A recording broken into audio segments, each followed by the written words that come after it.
शक्तिमान बनना है, शक्ति हासिल करना है, तो आप अपने राजनीतिक दल को भी मजबूत करना पड़ेगा। कभी बाबा भोलेनाथ की नगरी काशी से होने के नाते कभी कभी हम भी जब ध्यान लगाता हूँ तो बाबा भोलेनाथ से भी बात कर लेता हूँ, कुंभ महाराज से भी बात कर लेता हूँ।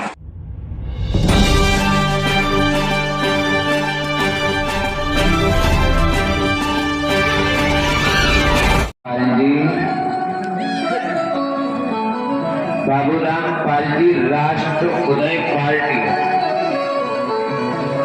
के आदरणीय राष्ट्रीय अध्यक्ष जी जो लखनऊ से चल करके आ रहे हैं और लखनऊ से चल करके आए हैं, बहुत बहुत धन्यवाद, बहुत बहुत साधुवाद। एक बार जोरदार तालियां बजा करके हमारे भैया हमारे राष्ट्रीय अध्यक्ष जी श्री बाबूराम पाल जी का स्वागत सम्मान करिएगा। एवं भ्राता पंकज पाल जी, बहुत अच्छा महामंत्री जी हमारे बीच में उपस्थित हैं और बहुत बहुत धन्यवाद, बहुत बहुत साधुवाद।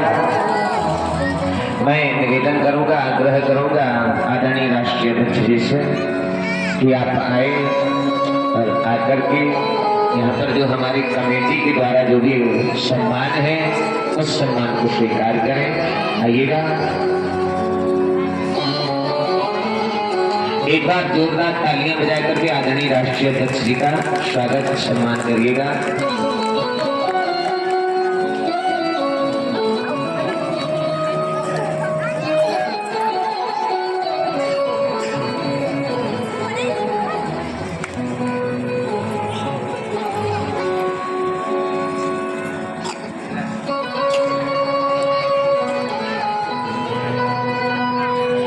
कटोरा रखा होगा,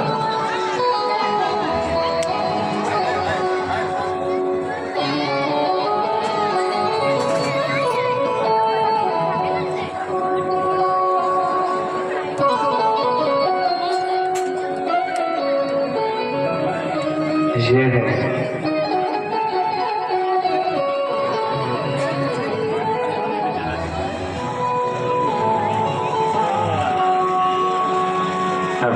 आदरणीय अध्यक्ष जी, ठाकुर जी का तिलक कर दीजिए एक बार।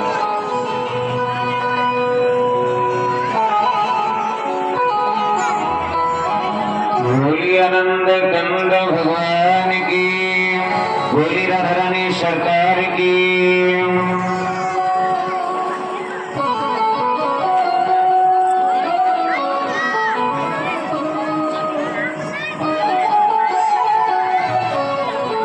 अध्यक्ष जी का तिलक कर दो, उसमें थाली में रखा होगा तिलक, उसमें रखा होगा, उस वाले में देखो, नहीं है?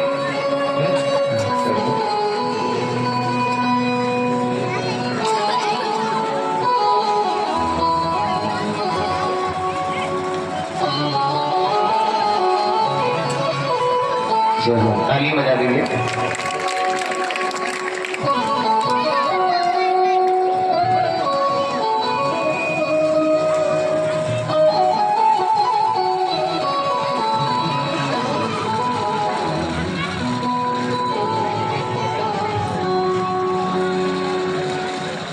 तालियां बजा रहे हैं।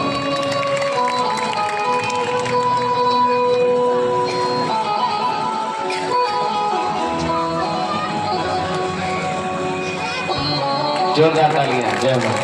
बोली वृंदावन बिहारी लाल की, बोली आनंद कंद भगवान की। अब जो भी कमेटी के भैया हैं वो आदरणीय अध्यक्ष जी का सम्मान करें।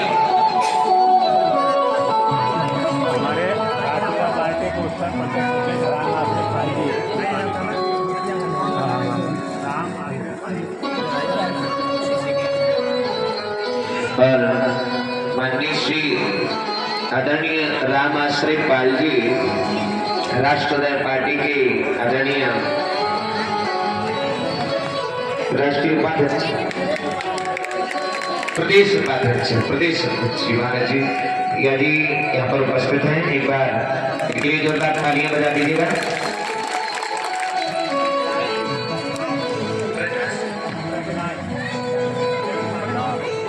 प्रदेश उपाध्यक्ष जी आदरणीय राष्ट्रीय उदय पार्टी के आदरणीय राष्ट्रीय उपाध्यक्ष जी मौजूद हैं और माल्यार्पण करके उनका स्वागत सम्मान करें।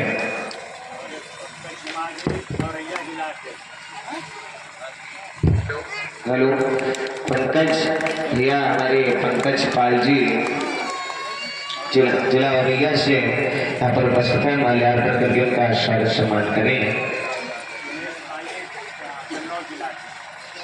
और ये दिनेश पाल जी कन्नौज जिलाध्यक्ष जी महोदय जी यहाँ पर उपस्थित है, उनका माल्यार्पण करके सम्मान करें।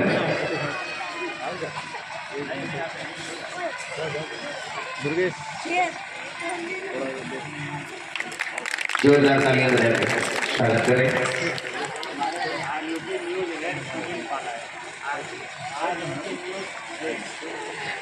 UP news head Sunil Pal ji यहाँ पर उपस्थित हैं, उनका भी माल्यार्पण करके उनका स्वागत सम्मान करें कमेटी के जो भैया है। जोरदार तालियां बजाते रहो। आदरणीय राष्ट्रीय पार्टी के राष्ट्रीय अध्यक्ष से मैं निवेदन करूंगा कि आप आए और कुछ अपनी वाणी से इस जनता को संबोधित करें ताकि महान कृपा होगी। जोरदार तालियां बजा करके स्वागत सम्मान करें। इस श्रीमद् भागवत में उपस्थित हमारे राजमाता अहिल्याबाई होलकर जैसी इस धरती पर जन्म ले रही देवियों, पिता बुजुर्गों, नौजवान साथियों, राष्ट्रोदय पार्टी के राष्ट्रीय अध्यक्ष माननीय बाबूराम पाल हम सबके बीच लखनऊ से चलकर हम सबके बीच इस सोनापुर छोटे से गांव में उपस्थित हुए हैं। मैं आप सबको इसके लिए बहुत बहुत धन्यवाद, आभार।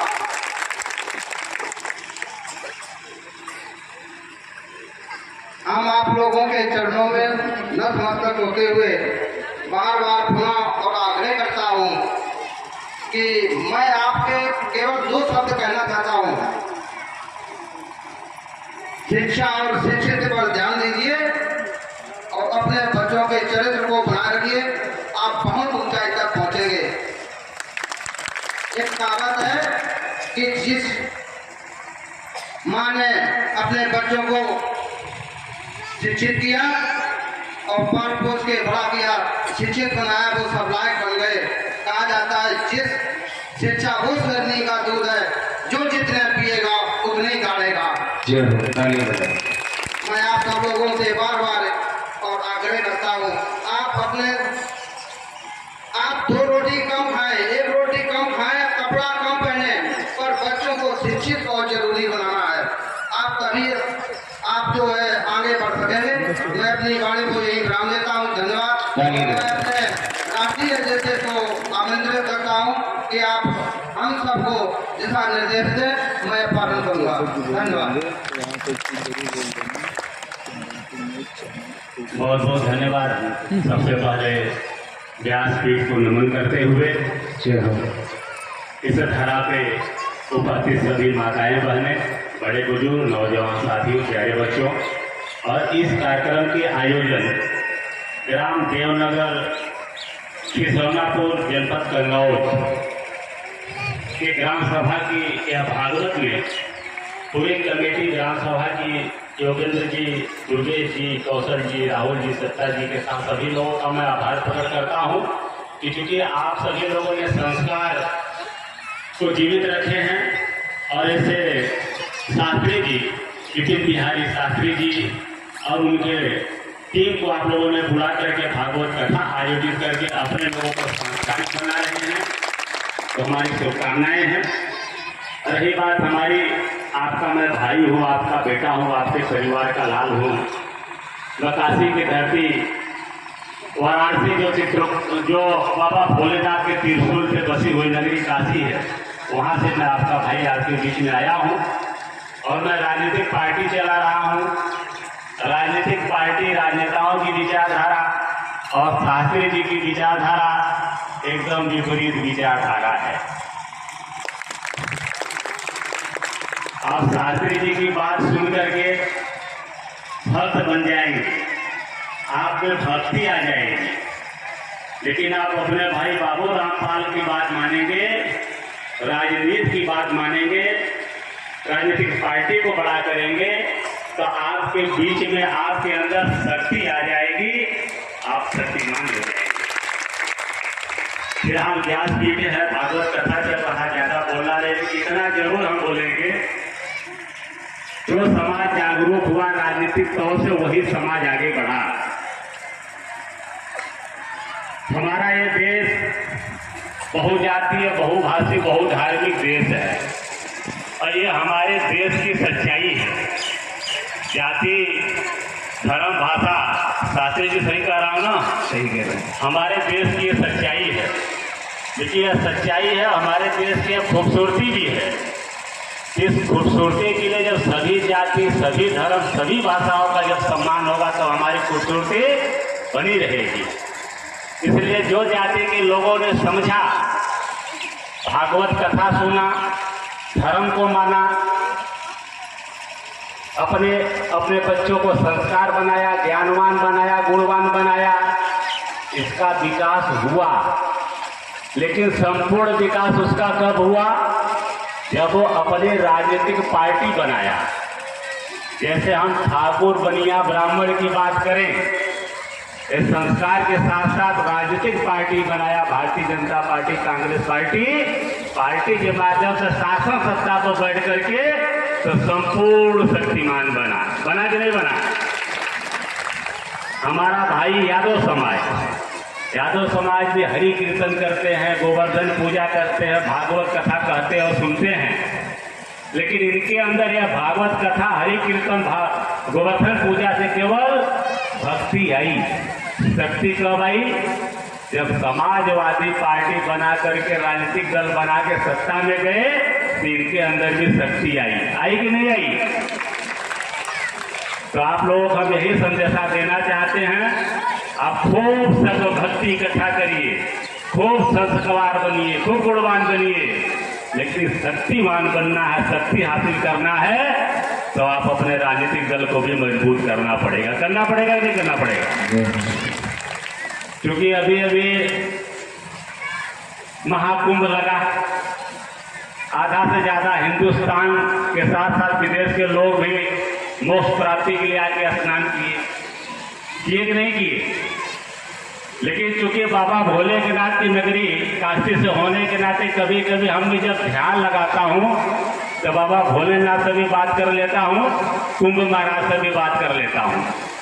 तो कुंभ महाराज ने कहा कि हमारे यहाँ स्नान करके उसी को फल मिलेगा जो अपने बेटा और बेटी को अच्छा शिक्षा देगा, यानी उच्च शिक्षा देगा, डॉक्टर, इंजीनियर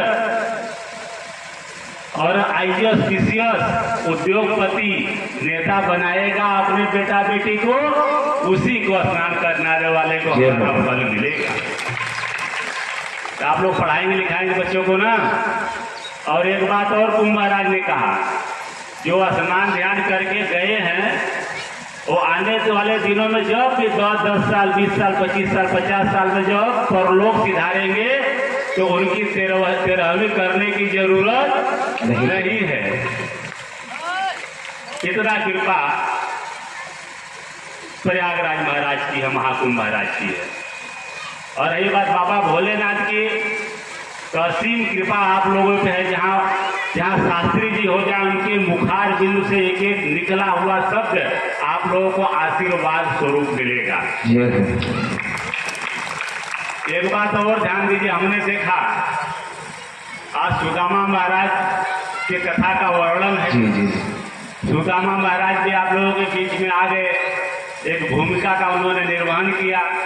लेकिन आप लोगों को सोचना पड़ेगा, आज का लोकतंत्र है, इस लोकतंत्र में कथा असली है, वचन असली है, लेकिन सुदामा महाराज की जो भूमिका एक भूमिका ही है। जब असली सुदामा महाराज भगवान श्री कृष्ण के यहाँ गए थे, गरीबी से परेशान होकर के, पहले तो जान नहीं रहे थे कि अपने मित्र है, मित्र से मांगना उचित नहीं है। लेकिन जब उनकी धर्म पत्नी जी ने कहा कि जीवन बहुमूल्य है, जब जीवन है तभी मित्र है, तभी संसार, तभी प्रभु है, इसलिए जीवन जीना है तो प्रभु के यहाँ जाके मांगने में कोई गुरेज नहीं है। तो ये सुदामा महाराज भगवान श्री कृष्ण के यहाँ पहुंचे भगवान श्री कृष्ण को पता चला कि हमारे मित्र, हमारे सखा, बचपन के साथी आए हैं, जैसे प्रभु जी महाराज जी कहते हैं शास्त्री जी के दौड़े दौड़े चले आए। तो हम सभी को भी सीखना है कि हमारे मित्र, हमारे सखा अगर हैं, हमें उसी भाव से उनको सम्मान देना जिस भाव से भगवान कन्हैया ने दिया था। बिल्कुल, ताली बजा लो। लेकिन फिर भी ध्यान आप लोगों को देना है, जब कहते हैं कि भगवान कृष्ण सुदामा को जब चावल देने लगे, आशीर्वाद देने लगे, तो एक अंजुल, 2 अंजुल दिए, तो तीसरी अंजुल में रुक्मणी जी ने भी कन्हैया जी को रोक दिया कि अब मत दो। हाँ, सही बात है, तालियां बजा लो एक बार जोर। जय हो। तो माताओं बहनों, आप समय कहना चाहूँगा कि बड़ी कठिन परिश्रम से पैसा आप लोगों के कन्हैया कमा के लाते हैं। जय हो। तो उसको खर्चा करने से पहले कम से कम जरूर 2-4 बार सोचिएगा कि हम इस पैसे को कहाँ खर्चा करें। आडंबर, पाखंड, दिखावा, इन सब चीज़ों से बचना पड़ेगा। झूठी शान, महंगी शादियों से बचना पड़ेगा। अपनी मेहनत की कमाई दीन दुखियों पे, गरीबों पे, अपने बच्चों के शिक्षा पे, संस्कार पे, अपने विकास पे, अपने आवास, अपने मकान के निर्माण में आप लोगों को लगाने का योगदान करना पड़ेगा, तब आपका विकास होगा। अब ज़्यादा मैं समय नहीं दूंगा क्योंकि बहुत ही पावन पवित्र यह कार्य चल रहा है। हमारा बोलना भी ज़्यादा उचित नहीं है, लेकिन आप लोगों ने बुलाया, सम्मान दिया, इसलिए हमने अपनी जो बातें रखा। एक संदेशा और देना चाहता हूँ। जैसे आपके यहाँ कथा का आयोजन है, इसी तरह से राजनीतिक कथा का आयोजन आज के विधुना यानी कन्नौज लोकसभा में हमारे यहाँ पे नेताजी हमारे बैठे हैं, ब्रजराज जी हैं, हमारे पार्टी के उपाध्यक्ष हैं प्रदेश के, और हमारे पंकज पाल जी हैं, औरैया जिला अध्यक्ष, ये सब तय करेंगे 14 अप्रैल संविधान निर्माता डॉक्टर बाबा भीमराव अम्बेडकर जी की जयंती है। और आज हिंदुत्व की रक्षक, सनातन की रक्षक, न्याय की देवी, संस्कार की देवी, पुण्य श्लोक राजमाता अहिल्या देवी होलकर का 300वां जन्म वर्ष चल रहा है साथियों। 1725 में माता जी का जन्म हुआ, 2025 चल रहा है, 300वां वर्ष चल रहा है। तो हम राष्ट्रीय पार्टी के लोग 300वां वर्ष राजमाता अहिल्या देवी होलकर का पूरे देश में धूमधाम से मना रहे हैं। 14 अप्रैल को आप लोगों के बीच माता जी का जन्मोत्सव कार्यक्रम होगा। आप लोग हम चाहेंगे सादर आमंत्रित हैं, और तन मन धन से जिस तरह से प्रेम भाव से आप लोग यहाँ पर आप कथा सुन रहे, सहयोग दे रहे हैं, इससे भी ज़्यादा तन मन धन से आप लोग उस कार्यक्रम में सहयोग करेंगे। आप लोग करेंगे, हमको विश्वास दिला रहे हैं, आप लोगों का सहयोग रहेगा। तो आप लोगों का अगर आदेश है कि इस कार्यक्रम को हम लोग आयोजित करें आयोजित ना, तो आपके भाई में बोलो। हाँ, अगर है तो हाथ उठा करके बोलिएगा। हाथ उठा दो एक बार। बहुत बहुत धन्यवाद। अब मैं पुनः आप सभी का आभार प्रकट करते हुए सभी आयोजक साथियों का मैं आभार प्रकट करते हुए इसी तरह कहूँगा कि आप लोग आज के युग के धर्म के रक्षक हैं। इसी तरह से कथा का आयोजन करते रहिए, अपने लोगों को गुणवान और संस्कार बनाते रहिए। और मैं आचार्य जी के चरणों में पुनः नमन करते होते व्यासपीठ को नमन करता हूँ। इसी साथ अपनी बाड़ी को विराम देता हूँ। धन्यवाद। एक बार जोरदार ताली बजा।